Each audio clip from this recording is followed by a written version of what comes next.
আল্লাহ নবী ইব্রাহিম আলাইহিস সালাম আল্লাহর কাবা ঘরের দেওয়াল উত্তোলন করলেন, বেটা ইসমাইলকে সঙ্গে করে নিয়ে কাবার দেওয়াল উঁচু করে তুললেন। ও বাবাজিরা ভাইরা, কাজটা তো তিনি আল্লাহর হুকুমেই করেছেন। না না না না না, আল্লাহর হুকুমে কাজ করার পরেও ইব্রাহিম নবীর দোয়া করার কোনো প্রয়োজন ছিল না। এরপরেও নবী ইব্রাহিম আলাইহিস সালাম আল্লাহর শাহী দরবারে হাত দুটো তুললেন।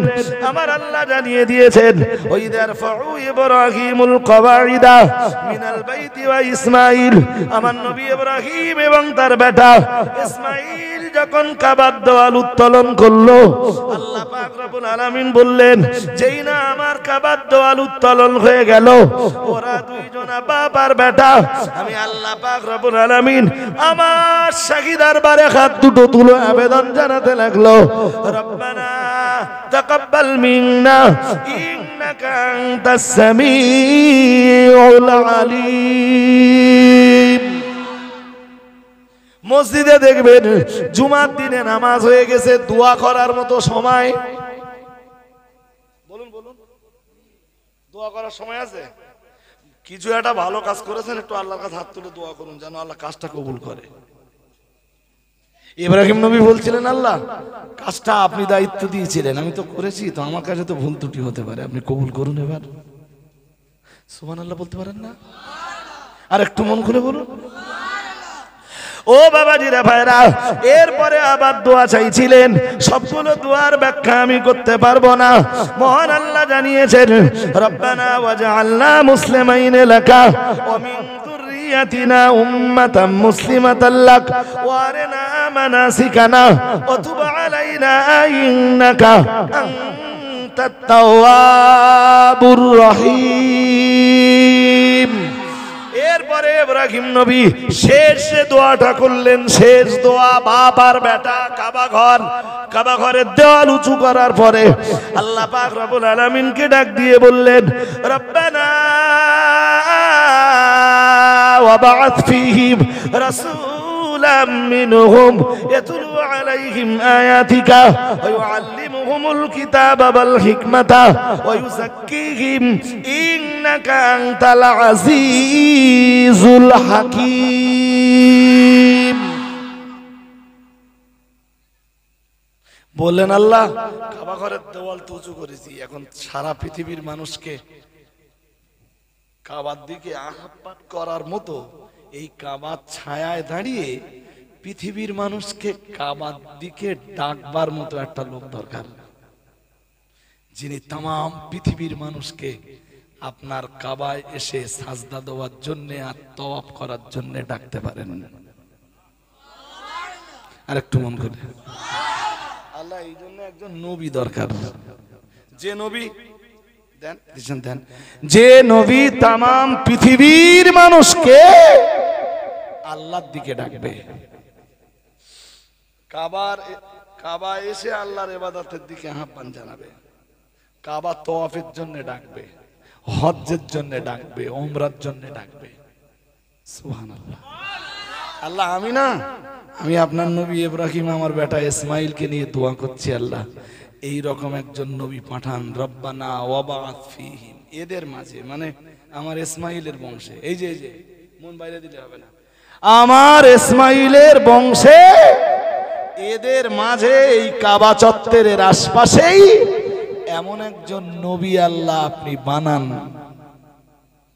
ইয়াতলু আলাইহিম আয়াতিক, যার প্রথম কাজ হবে তিনি আপনার আয়াতের তেলাওয়াতকে পৃথিবীতে প্রতিষ্ঠিত করবেন। কি প্রতিষ্ঠা করবেন? আয়াতের তেলাওয়াত। আয়াতের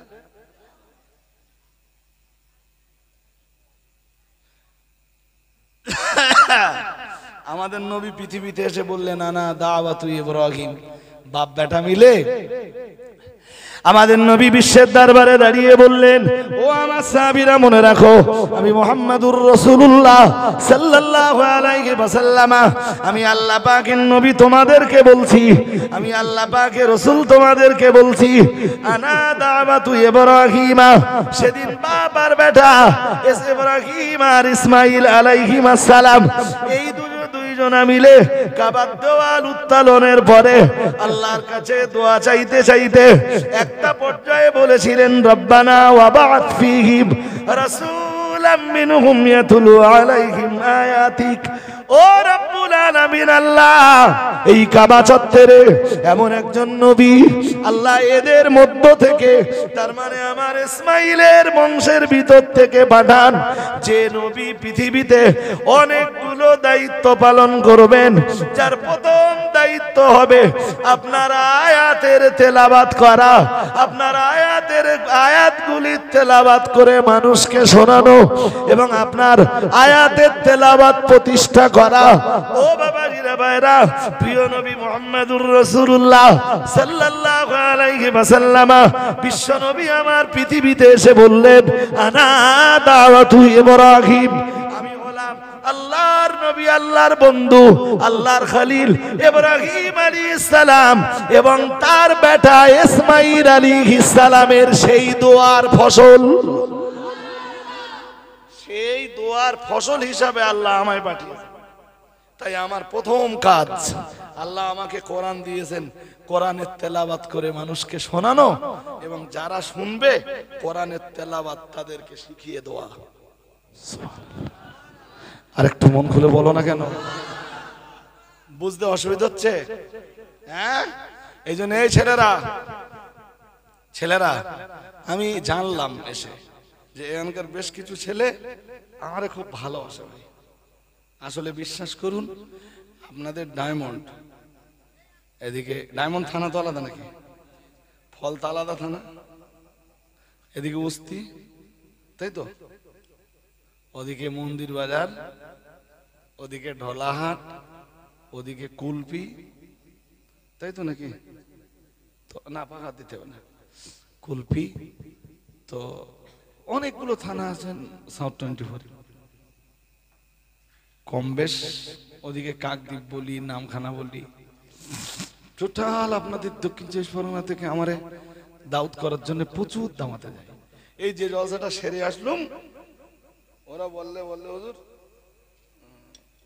এটা গরম, ওরা বললে হুজুর 10 বছর ধরে আপনার ট্রাই করছে এই ফেলুম, 10 ইয়ার্স। আরে ভাই নাই বা বললে পারতে তোমরা যে না হুজুর, অন্তত আপনার আজকে বলে যেতে হবে যে আপনি আবার আসবেন। দেখো, আমি আসবো বললে তো এসে পড়বো না, রহমত কার? আমার ইচ্ছা থাকলেও হবে না, তোমাদের নিয়ে আসবার ইচ্ছা থাকলেও হবে না, রহমত লাগবে কার? দিনের বেলা স্কুল করা, আপনি বলুন। 3 দিন পরে আজকে একটুখানি ঘুম হয়েছে, অল্প একটুখানি, 3 দিন পাকা 3 রাত পর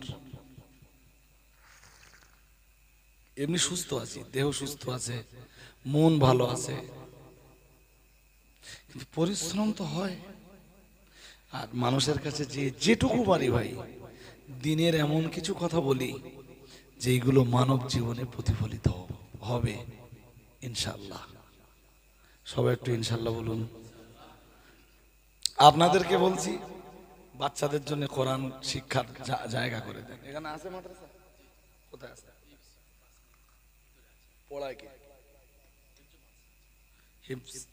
তো হিফজ মাদ্রাসা মানে গ্রামের বাচ্চা কটা পড়ে? খান 10। আর বাকি বাচ্চাদের কোরআন শিখবার উপায় কি?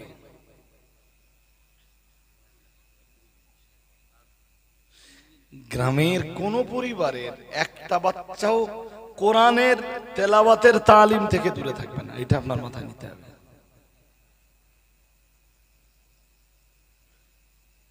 এই শিক্ষাটা নিয়ে আমার কাছে বাড়ি যান আজকে। এটা নবীর প্রথম মিশন, এটা নবীর প্রথম দায়িত্ব পৃথিবীতে। হযরত উমারের একদম শেষ কথাটা বলছি, আওয়াজ আর বাড়বো না। হযরত উমারের কথা মনে পড়ে আপনাদের? উমার যেদিন তলোয়ার নিয়ে রাসূলের মাথা কাটতে যাচ্ছিলেন, হ্যাঁ না কিছু বলে না, একদম না, শুধু কোরআন দিলেন তো আলহামদুলিল্লাহ, ভালো জিনিস। ওরা ইসলামটা পাবে কোথায়? ওইটা তোদের ভুলে যাবার কারণ। ওদের কোরআন দেওয়া হয়েছে, ইসলাম দেওয়া হয়নি। বুঝতে পারেন? কোরআনের পাশাপাশি না ইসলামটাও দিতে হবে। এই জন্য একবার একটা টিম, ছোট্ট একটা টিম, একদিন রবিবার দেখে আমার কাছে আসুন, তাতে কিছু শিক্ষিত মানুষ আসুন, বুদ্ধিজীবী আসুন, যারা গ্রামের মানুষের দায়িত্ব নিতে পারেন, এরকম কিছু মানুষ 2-10 জন আসেন। দূরবেলা আমার ওখানে খাবেন, আমরা কিছু বই দেখাই আপনাদের, ফাইন ফাইন ইসলামিক বই। যে বইগুলো দেখলে না আপনি মুগ্ধ হবেন, যে বইগুলো দেখলে দেখা মাত্রই ইসলামের ব্যাপারে বাচ্চাদের আগ্রহটা একটু বাড়বে, মনে হবে না বইটা একটু পড়ি। এত ফাইন ফাইন বই, যেগুলো আপনি পরিণত বয়সে পৌঁছেছেন তো আপনি জানেন না। কোরআন দেওয়ার পাশাপাশি ইসলাম দেওয়ার জন্যে, ইসলাম ওদের ভিতরে ঢুকিয়ে দেওয়ার জন্যে আপনি এবার ওই বইগুলো ওদের জন্য ব্যবহার করুন। কোরআন দিয়েছেন, নামাজ দেননি। যদি কোরআনের সাথে সাথে নামাজ দিতে পারতেন, আর 2টো করে টাইম নির্ধারণ করে দিতেন, মাগরিব আর ফজর, 2 টাইম তোদের কোরআন পড়া লাগবেই, কোনো কথা না। বাড়িতে বাবা মাও শুনবে না 2বার করে কোরআন না পড়লে। তবে তো আমাদের ঘরের বাচ্চারা, তবে নতুন করে সমাজটা গড়া যাবে ভাই সাহেব। তবে ওই বাচ্চা ফ্রি ফায়ার খেলবে না, তবে ওই বাচ্চা পাবজি খেলবে না, তবেই ওই বাচ্চা মদের বোতলে হাত দেবে না, তবেই ওই বাচ্চা নারীবাজ হবে না, তবেই ওই বাচ্চা মাতাল হবে না, তবেই ওই বাচ্চা ধর্ষক হবে না, তবেই ওই বাচ্চা জুয়ার আসরে যাবে না। যেই বাচ্চা 5 বার নামাজ পড়বে আর 2বার কোরআন পড়বে, সমস্ত পাপ থেকে ও এমনি বিরত থেকে যাবে ইনশাআল্লাহ। সবাই জোর আওয়াজে ইনশাআল্লাহ বলেন, বলুন ইনশাআল্লাহ। কি দিতে হবে বলুন? প্রথম কোরআন, প্রথম কি, এরপরে কি? 5 বারের নামাজ। হ্যাঁ, যখনই ইসলাম দেবেন, ইসলামের ভিতরে প্রথমেই যেটা আসবে সেটা কি? নামাজ। এই জন্য বলেছি কোরআন হয়তো কিছু বাচ্চাকে দিতে পেরেছেন, বাট ইসলাম দিতে পারেননি। আমার কোনোদিন দাওয়াত করতে হবে না চণ্ডীগড়ের লোকের, বাট আমি বলছি আমার কাছে আসুন, একদিন আমাদের বইগুলো দেখুন, যদি আপনাদের পছন্দ হয়। আপনাদের বাচ্চা, যে বাচ্চাটা 3তে পড়ে, ঠিক 3 লেভেলের বই আমাদের আছে। যে বাচ্চাটা ক্লাস 4-এ পড়ে, ওর স্কুল বন্ধ করবো না বলো আমরা? ও সকালবেলা 1-1.5 ঘন্টা মক্তবে যা আসবে, ওর ভিতরে ওদেরকে পড়িয়ে দেবো। আমরা নট 24-এ যেটা চালাচ্ছি সেটা হলো ডিম 24, 24-এর স্বপ্ন। আমাদের এমন গ্রাম আছে যে এই গ্রামের 1 পিস বাচ্চা কোরআন শিক্ষার বাইরে নেই। আমরা এই সমস্ত গ্রামগুলো আগামী দিনে মডেল ভিলেজ বানাবো, আদর্শ গ্রাম ইনশাআল্লাহ। আমাদের চেষ্টা, যদি আপনাদেরও মনে হয় যে আমরা হুজুর ওই কাজের ভিতরে ঢুকবো, আপনি আসুন, আপনাকে ওয়েলকাম। একটা ওয়াজের মজলিস দিয়ে ভাই সাহেব কিচ্ছু হবে না। একটু দোয়া হবে, একটু ওয়াজ হবে, কিন্তু গ্রামের আহামারি কিছু পরিবর্তন আপনি ঘটাতে পারবেন? একদম শেষ কথাটা বলছি, হযরত ওমর যেদিন কালেমা পড়ার জন্য, এই যেদিন হযরত ওমর কালেমা পড়বেন, সকালবেলা তো বেরিয়েছেন তলোয়ার নিয়ে, ঠিক না বেঠিক? মাঝপথে কোনো এক বন্ধুর সাথে দেখা, তার নাম নাঈম ইবনে আব্দুল্লাহ। নাঈম জিজ্ঞেস করলেন, ওমর কোথায় যাচ্ছ? হযরত ওমর বললেন, আমি হযরত মুহাম্মদ সাল্লাল্লাহু আলাইহি ওয়াসাল্লামের মাথা কাটতে যাচ্ছি। নাউজুবিল্লাহ। আর একটু জোরে আওয়াজে বলেন, এই ওমর বলো কি? ওমর বলো কি? তুমি হযরত মুহাম্মদ সাল্লাল্লাহু আলাইহি ওয়াসাল্লামের মাথা কাটতে যাচ্ছ, হাশেম গোত্রের লোকেরা তোমারে ছাড়বে? তুমি যেমন এক বীর পালোয়ান, হাশেম গোত্রেও তো বীর পালোয়ান কম নেই। তাছাড়া ওমর তুমি জানো, তোমাকে একটা খবর বলি, তোমার বোন বোনাই কালেমা পড়ে মুসলমান হয়েছে। তুমি তাদের খবর নিলে না, আগে যাচ্ছ নবীর মাথা কাটতে। আল্লাহ নবী সাহাবী হযরত ওমর বললেন, তুমি বলছো কি? নাঈম ইবনে আব্দুল্লাহ বললেন, আমি ঠিকই বলছি, প্রয়োজনে খবর নিয়ে দেখতে পারো। ওমর বললেন, ঠিক আছে, নবীর কাছে পড়ে যাই, আগে বোন বোনাইটার শাস্তা করে আসি। বোনের বাড়িতে ঢুকলেন। ঠিক ঠিক আমি হযরত ওমরের ইসলাম কবুলের ইতিহাস বলতে বসিনি গো, শুধু বোঝাতে চাচ্ছি। দূর থেকে হযরত ওমর শুনতে পেলেন কোরআনুল কারীমের তেলাওয়াতের আওয়াজ। সুবহানাল্লাহ। কিসের তেলাওয়াত?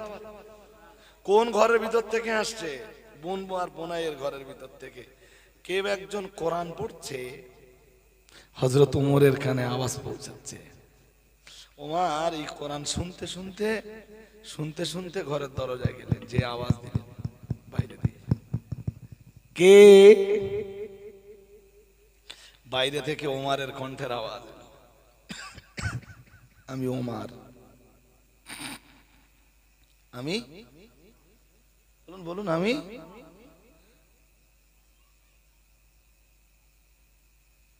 ওমরের কণ্ঠের আওয়াজ শুনে যিনি কোরআন পড়াচ্ছিলেন উনি নিজেকে লুকিয়ে ফেললেন। এইটা আমি কিসে পড়েছি জানেন? এই কথাটা সাধারণ মানে একটু নতুন মতো লাগবে আপনাদের ওমরের ইসলাম গ্রহণের ইতিহাসে। এটা পড়েছি আমি সুয়ারুম মিন হায়াত সাহাবা নামের বইতে। বইটা আরবিতে লেখা, দুরন্ত বই।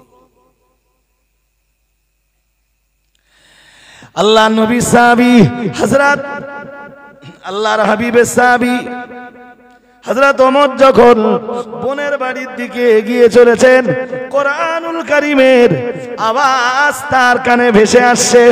না না না না না, এটা তো আমার বোনের আওয়াজ নয়, এই কণ্ঠের আওয়াজ তো আমার দুলা ভাইয়ের কণ্ঠের আওয়াজ নয়, কেউ না কেউ তো ঘরের ভিতরে তৃতীয় জন রয়েছে। কে ছিল জানেন? খাব্বাব ইবনে আরত। নাম কি? আরত, খাব্বাব ইবনে আরত, বিখ্যাত সাহাবী। উনি যেদিন কালেমা পড়লেন সেদিন উনি হয়ে গেলেন ইসলামের 6 ভাগের 1 ভাগ। আর একটু মন খুলে বলেন, 6 ভাগের 1 ভাগ কেন? ওনার আগে কালেমা পড়েছিলেন 5 জন, উনি কালেমা পড়ার পরে হয়ে গেলেন কয়জন? টোটাল ইসলামে তো আছে 6 জন। এই জন্য উনি ইসলামের 6 ভাগের, ওনার বাড়ি তো ইয়ামানে। মক্কায় ওনার মা বাবা কেউ নেই, উনি কোনো এক মহিলার বাড়ির গোলাম। মক্কার কোনো এক মহিলার, সে মহিলার নাম আনমার, ভীষণ অত্যাচারী। সেই মহিলার বাড়ির গোলাম খাব্বাব ইবনে আরত রাসূলের কাছে এসে কালেমা পড়ে মুসলমান হয়ে বলেছিলেন, হুজুর আমি না, সবাই তো এখন ইসলাম গোপন রেখেছে, আমি না ইসলাম গোপন রাখতে পারবো না হুজুর, আজই আমি আমার ইসলাম প্রকাশ করে ফেলবো। ইসলাম প্রকাশ করার পরে অকাত্য নির্যাতনের শিকার হলেন। আমি তো গলার জন্য আজকে খুব ভালো কথা বলতে পারছি না গুছিয়ে আপনাদের। এরপরে কোনোদিন যদি কন্ডিশন পাই, আপনারা আগে থেকে একটু মনে করে দেবেন যে হুজুর আপনি বলেছিলেন খাব্বাব ইবনে আরতের একটু বায়োগ্রাফি বা লাইফ হিস্ট্রি বা ওনার জীবন ইতিহাসের কথা হালকা করে একটু শোনাবেন। আজকে শুধু কনসেপশনটা দিচ্ছি। উনি ইসলামের 6 ভাগের 1 ভাগ ভীষণ নির্যাতন শুরু করেছেন। উফ, লোহা আগুনে দিয়ে গরম করে পুড়িয়ে পুড়িয়ে কালেমা পড়ার কারণে ওনার মাথায় এইভাবে ধরে রাখা হতো, এইভাবে গরম লোহা। উফ, আল্লাহ নবী সাহাবী খাব্বাব ইবনে আরতের উপরে এই রকম কঠিন অত্যাচার যখন হতো, প্রিয় নবী মুহাম্মদুর রাসূলুল্লাহ সাল্লাল্লাহু আলাইহি ওয়াসাল্লামের সাহাবী খাব্বাব ইবনে আরত কখনো কখনো তিনি জ্ঞান হারা হয়ে যেতেন, মাদুস হয়ে যেতেন। আবার যেই না জ্ঞান ফিরে আসতো, হযরত খাব্বাবের জবান দিয়ে বার হতো লা ইলাহা ইল্লাল্লাহু মুহাম্মাদুর রাসূলুল্লাহ সাল্লাল্লাহু আলাইহি ওয়াসাল্লাম। হযরত খাব্বাব ইবনে আরত বলতেন, তোমরা আমায় পোড়াতে পোড়াতে পোড়াতে পোড়াতে লোহা গরম করে আমার দেহে ছেক দিতে দিতে দিতে দিতে আমার তামাম অঙ্গ প্রত্যঙ্গকে যদি পুড়িয়ে দাও, মুহাম্মাদুর রাসূলুল্লাহ সাল্লাল্লাহু আলাইহি ওয়াসাল্লামের প্রচার করা কালেমা থেকে আমাকে দূরে সরাতে পারবে না। আরো আওয়াজ দিয়ে বলেন, উনি বিখ্যাত সাহাবী রাসূলের। আমরা মুসলমান তো নামই জানি না। আরে কারা মার খেয়েছে ইসলামের জন্য? আমরা মার খেয়েছি কোথায়? মার খেয়েছেন আব্দুল্লাহ ইবনে মাসউদ, মার খেয়েছেন সোহাইব রুমি, মার খেয়েছেন হযরত যায়েদ ইবনে হাবিব। আল্লাহু আকবার।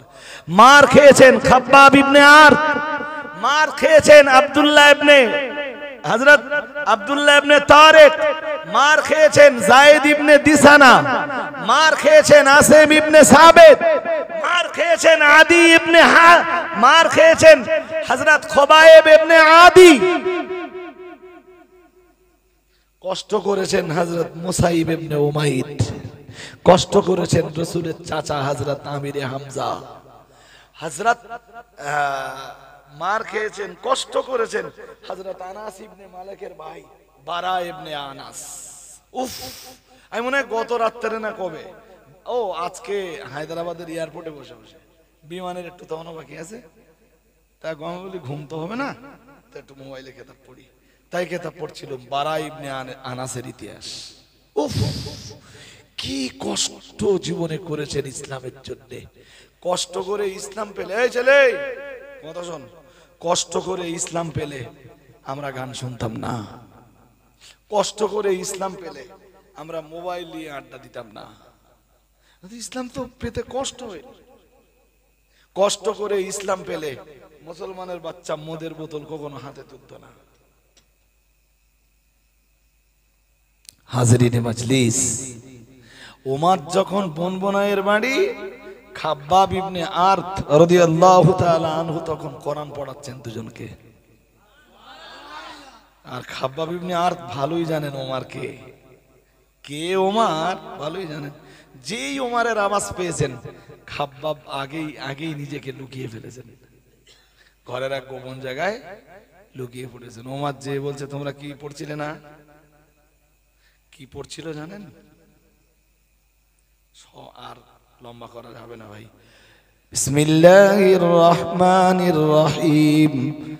তাহা মা আনজালনা আলাইকাল কুরআনা লিতাশকা ইল্লা তাযকিরাতাল লিমান ইয়াখশা তানসীলাম মিম্মান খালাকাল আরদা ওয়াস সামাওয়াতিল উলা الرحمن على العرش استوى له ما في السماوات وما في الأرض وما بينهما وما تحت الثرى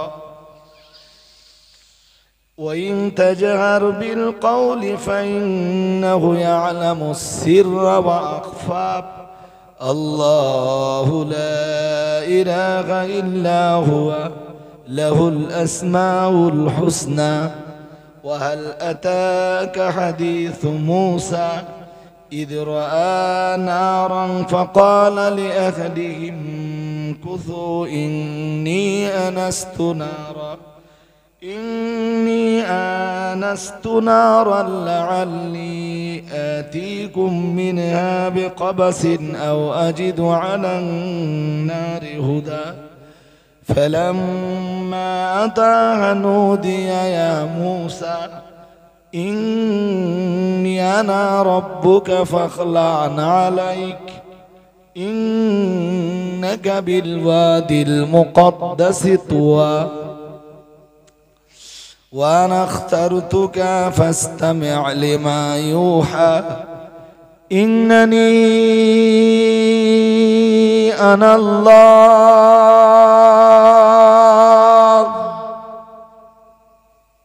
এই পর্যন্ত থাক।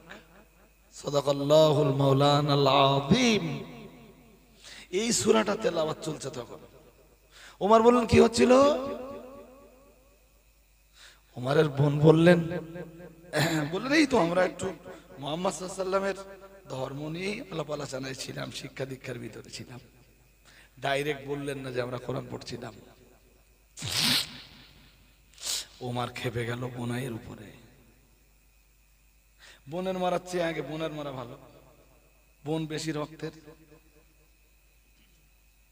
ঠিক কিনা বলবেন তো? বোনাইরে ধরলে, বোনাইরে মারতে মারতে মারতে মারতে যখন বোনাই রক্তাক্ত হয়ে গেল, বোন ফাতেমা এলো বোনাইকে বাঁচাতে। হযরত ওমর বোনাইকে ছেড়ে বোনকে ধরলেন, খুব জোর আঘাত করলেন, এত জোর আঘাত করলেন বোন রক্তাক্ত হয়ে গেলেন। বোন বললেন ভাই ধর্ম আলাদা হতেই পারে, তাই বলে এত অত্যাচার? তোমার দিন তোমার কাছে ভালো, কিন্তু তোমার চেয়ে ভালো ধর্ম তো পৃথিবীতে থাকতে পারে, সেটা কবুল করার অধিকার তোমাদের আছে। বললেন তা তুই মারতে মারতে না সব কেড়ে নিতে পারবি, আল্লাহর আল্লাহর রাসূলের প্রতি ঈমান কেড়ে নিতে পারবি না। ওমরের না সম্বিত ফিরল, যে কটা ধরি যে কটারে মারি একই কথা বলে যে সব ছাড়বো, ঈমান ছাড়বো না। কি আছে এর ভিতরে? বোন ফাতেমা কি পড়ছিলে বলো তো তোমরা? আমার একটু দেবে? আজ আমি ওমরের ইসলাম গ্রহণের ইতিহাস নিয়ে আলোচনা করতে বসিনি। বোন ফাতেমা বললেন এটা শোনার জন্য তো গোসল আর রুজু করে আসা লাগবে। ওমর বললেন আমি রেডি। সুবহানাল্লাহ। ওমর যখন গোসল করে এলেন, খাব্বাব ইবনে আরত ততক্ষণে বেরিয়ে এলেন, এসে বললেন আমি পড়ছি আমি পড়ছি। খাব্বাব ইবনে আরত পড়া শুরু করলেন। খাব্বাব ইবনে আরত পড়তে পড়তে ওই যে জায়গায় আমি শেষ করেছি, কোথায়? ইন্নানি আনাল্লাহ লা ইলাহা ইল্লা আনা ফা'বুদনি ওয়া আকিমিস সালাতা লিযিকরি। আল্লাহু আকবার। আর আওয়াজ দিয়ে বলেন আল্লাহু আকবার। ওই পর্যন্ত যখন চলে গেছেন, ওর মানে কি? আল্লাহ নিজেই বলছেন ইন্নানি আনাল্লাহ, আমি আমি আমি তো আল্লাহ, লা ইলাহা ইল্লা আনা, আমি ছাড়া কোনো উপাস্য নেই।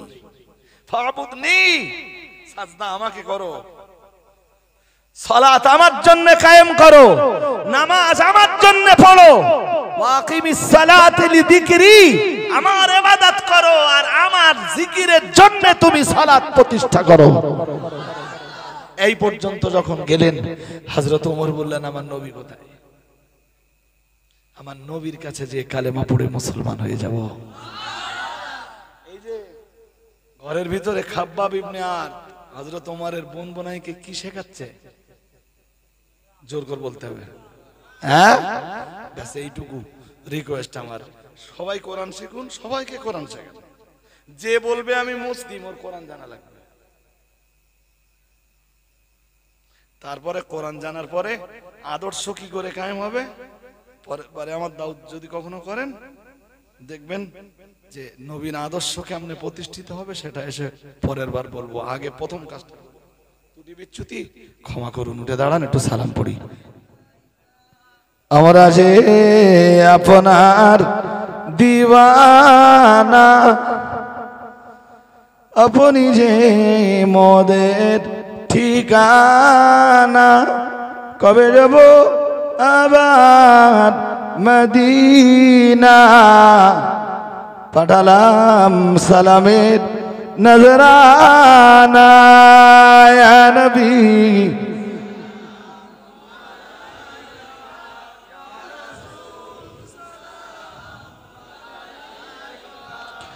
ইয়া হাবিবি সালামু আলাইকা,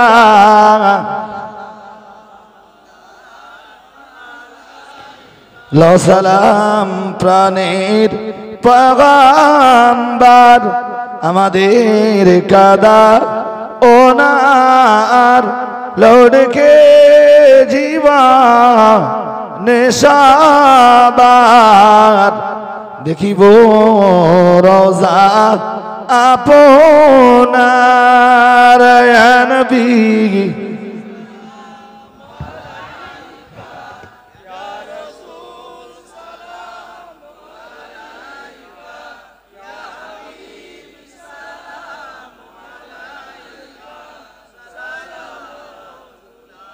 আমি যতই নবী দিবসের পক্ষে দলিলাদাল্লাহ পেশ করি, নবীর মিলাদের পক্ষে যতই, যেমন ইমাম বাইহাকি রহমতুল্লাহ আলাইহি তিনি তার দালাইলুন নবুয়া নামীয় কিতাবে, মিলাদ হাদিসের কিতাবে মিলাদের উপরে 4টে অধ্যায় কায়েম করেছেন। 4টে অধ্যায় কায়েম করেছেন। ওই 4টে অধ্যায়ের অধীনে অনেকগুলো হাদিস এনেছেন। ইমাম বাইহাকির মতো দুনিয়া বরণ্য একজন হাদিস বিশারদ, তিনি যদি মিলাদের নবীর মিলাদুন নবীর উপরে যদি তিনি হাদিসের অধ্যায় রচনা করতে পারেন, তাহলে মিলাদ করলে আর শুনলে এতে দোষ হবে কেন? ওই হাদিসটাই তো আলেমরা এসে মানুষকে শোনাচ্ছে, ওই কথাগুলোই তো আলেমরা মানুষকে বলছে, এটাই দোষ হবে কেন? আমার তো মাথায় ঢোকে না। এখন এ ভাই সাহেব যারা বলে, হ্যাঁ আমি যতই দলিলাদাল্লাহ দেই, বলা থেকে তারা বিরত হবে না। তারা তাদের মতো বুঝবে। কথা বুঝতেছেন? সুতরাং ওই প্রসঙ্গ নিয়ে আমি কথা বাড়াতে চাচ্ছি না, যারটা তার মতো করে বুঝতে দেন। কারোর উপরে ধর্মের ব্যাপারে জোর জবরদস্তি নেই। ছেলেরা একটু তাবার বলছে যে মিলাদুন নবীর উপলক্ষে বিরাট দোকান টোকান বসতেছে, তেন কি করা যাবে?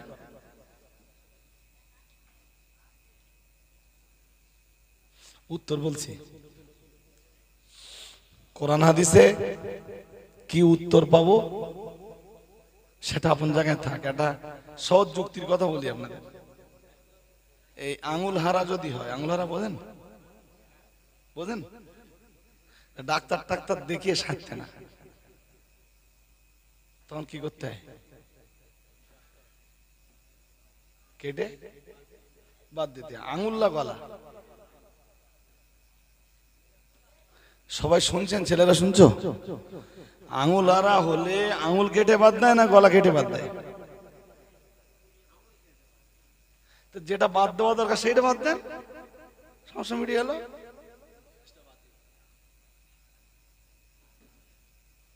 নবী দিবস বাদ দিতে বলেনি তো। নবী দিবস উপলক্ষে যে মেলা বসছে, মেলা বন্ধ করে দেন।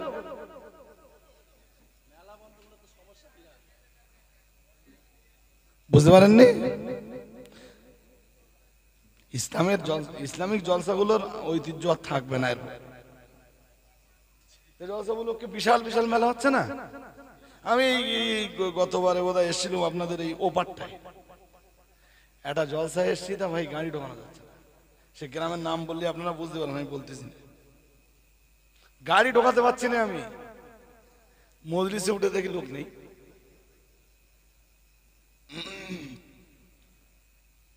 এগুলো কি আমাদের কাছে লক্ষ্যের চেয়ে উপলক্ষ বড়। এগুলো করবেন না, এগুলো বাদ দেন। এটা ইসলামের তারিকা নয়।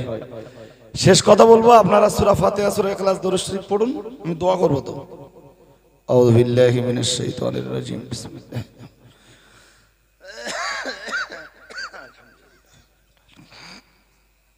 الرحمن الرحيم مالك يوم الدين إياك نعبد وإياك نستعين اهدنا الصراط المستقيم صراط الذين أنعمت عليهم غير المغضوب عليهم ولا الضالين آمين। এবারে পড়া জারি রাখুন আপনারা। আমি দুবার আসছি এখানে, এটাও জানি বেশ কিছু ছেলে এখানকার আমার খুব ভালোবাসে। আমার মাদ্রাসা মানে খাদিজা মাদ্রাসা, বসিরহাটের মেয়েদের মাদ্রাসা। রাগিব সাহেব বলছিলেন না, বছরে 2 কোটি টাকা খরচ হয় মাদ্রাসায়। 2 লাখ নয়, 2 কোটি। 15-16 কার্তিক ইসালের সব হয়, আপনাদের দাওয়াত দিয়ে যাচ্ছে, একটু যাবেন। এই এসে গেছে এবারে নভেম্বর মাসের 1 এবং 2 তারিখ পড়েছে। 16ই কার্তিক আপনারা একটু যাবেন, ছেলেরা তোমরা যাবে, বিশেষত রাত্রে থাকবে, আখিরি দোয়া করে ওদিকের ফার্স্ট ট্রেন কি সেকেন্ড ট্রেন ধরে চলে একদম স্টেশনের ধারে মাদ্রাসা। এখান থেকে শিয়ালদাতে হাসনাবাদ লোকাল ধরে হাসনাবাদের 2টো স্টেশন আগে নেমে যেতে হবে। একদম ওখান থেকে লাইট দেখা যাবে, মাইকের আওয়াজ হবে, খুব সহজ। এটা একটা দাবি, আপনারা যাবেন। মাদ্রাসা দেখলে, লোকজন দেখলে, ইসালের সাহাবের ঐতিহ্য দেখলে আপনাদেরও ভালো লাগবে ইনশাআল্লাহ। এটা ভালো জায়গায় এসেছি আজকে। 1000 নয়, 2টো মাদ্রাসা মিলে আমার 1200 মেয়ে পড়াশোনা করে। এই 1200 মেয়ে 3 বার খাওয়া। আয়ের উৎস একমাত্র আমি মানুষকে বলে করে 2টো পয়সা নিয়ে যাই। আপনাদের কাছে দাবি করছি, বছরের যে কোনো একটা নির্দিষ্ট সময়ে আমাদের এই মাদ্রাসাটার জন্য, খাদিজা মাদ্রাসার কথা মনে করে বছরে 100 টাকা দেবেন।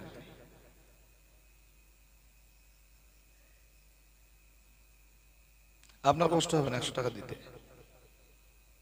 কিন্তু এই গ্রামে যদি 50টা লোক থাকে, আপনি যখন দিবেন 100 টাকা, 50 জনে দিতে হবে 5000 টাকা। এটা আমি নেই কখন, ইসালের সবের দিন টাকাটা জমা নেই। ধরুন এই গ্রামে যদি 20টা ছেলে থাকে, ইসালের সবের আগে ওই 20টা ছেলেকে আমি চিঠি পাঠিয়ে দিই, বলি চিঠিতে বলা থাকে যে টাকা দেওয়ার সময় হয়েছে, আপনারা আসুন এবং পয়সাটা নিয়ে আসুন।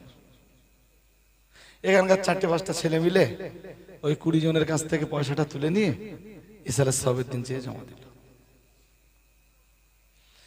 আমি যদি একজনের কাছে 2000 টাকা চাই, বিরাট কষ্ট। আমার এখন কম বেশ 15,000 সদস্য আছে এরকম মাদ্রাসার, যারা বছরে 100 টাকা দেয়। কেউ 200 দেয়, 500 দেয়, 1000 দেয়, 5000 দেয়, ওসব গল্প আলাদা। সর্বনিম্ন 100 টাকা। আর ইসালের সবের আগে আমি তাদের ইনশাল্লাহ চিঠি পাঠিয়ে দেব, যেভাবেই হোক, ডাকযোগে হোক বা সরাসরি হোক, কুরিয়ার সার্ভিসে হোক, যেভাবে হোক আমি পাঠিয়ে দিই চিঠি। এখানকার ছেলেরা যারা আছো ভাই, শুনছেন শেষ কথাটা? এদিকে দেওয়া হয়েছে না?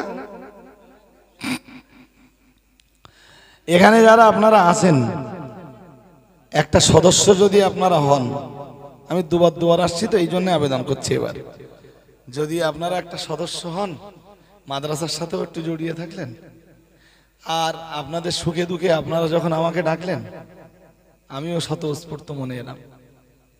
যারা আমার মাদ্রাসার জন্য হয়, আমি একটু তাদের জন্য হয়ে যাই। কেন অনেক ভাইরা আছো যারা, সিস্টেমটা খুব সহজ। মোবাইলে আপনাদের এই চণ্ডীগড়ের নামে একটা আইডি থাকবে, যে কোনো একটা ছেলের মোবাইলে আইডিটা করে দেবো। ওই আইডিটা থেকে শুধু নামগুলো এখান থেকে সাবমিট করে দেবে, আমি ওখানে বসে পেয়ে যাব। সদস্য হওয়ার জন্য আমাকেও আসতে হবে না, আপনাকেও যেতে হবে না। এরকম একটা ছেলে আমার খুঁজে দিতে হবে যে কাজটা করে দেবে। সংগঠনে তো সদস্য আছে, যে কোনো একটা ছেলেকে দিতে হবে যেই কাজটা করে দেবে, মাদ্রাসার কিছু সদস্য বানিয়ে দেবে। এই কাজটা একটু করুন, আপনি যদি পারেন আপনি করবেন। নাম কি আপনার? আব্দুল খালেক ভাই। আব্দুল খালেক ভাইয়ের মোবাইলে আমি আইডি দিয়ে দেবো, আজকে যদি যাওয়ার সময় পাই দিয়ে যাব, আর দেখিয়ে দেবো যে কিভাবে সদস্যটা বানাতে হবে। ওর মোবাইল থেকে আপনারা একটা করে সদস্য হবে। আমি মায়েদেরকে বলবো, মায়েরা আপনার ডায়মন্ড এলাকার বহু গ্রামে আছে আমার সদস্য, ডায়মন্ড থানায় আছে, কুলপি থানায় আছে, উস্তি থানায় আছে, মন্দির বাজার থানায় আছে, ঢোলাহাট থানায় আছে। আমি যেসব এলাকায় যাই, হ্যাঁ, বহু গ্রাম আছে যেসব গ্রামে সদস্য আছে। তো আপনাদের কাছে আমার মানবিক দাবি, এই গ্রাম থেকে আপনারা কিছু সদস্য অন্তত দেবেন। ত্রুটি বিচ্যুতি বেয়াদবি ক্ষমা করুন। আল্লাহুম্মা আমিন।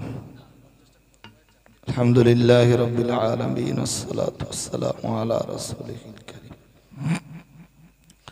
ওয়া আলিহি তাইয়্যিবিন ওয়াত তাহিরিন ওয়া আসহাবিহি আজমাইন। মেহেরবান আল্লাহ, আমাদের জিন্দেগির গুনাহ তুমি ক্ষমা করে দাও। তোমার রহমতের কোলে আমাদের সবাইকে জায়গা করে দাও। জাহান্নামের আগুন সকলের জন্য হারাম করে দাও। সূরা ফাতিহা, সূরা ইখলাস, দুরূদ শরীফ, কালেমা শরীফ, জিকির, আজকার, মিলাদ, কিয়াম, সালাম, নাতে রাসূল, ওয়াজ নসিহত যা কিছু পড়েছি, বলেছি, করেছি সবকিছুর ভুল ত্রুটি মাফ করে দাও।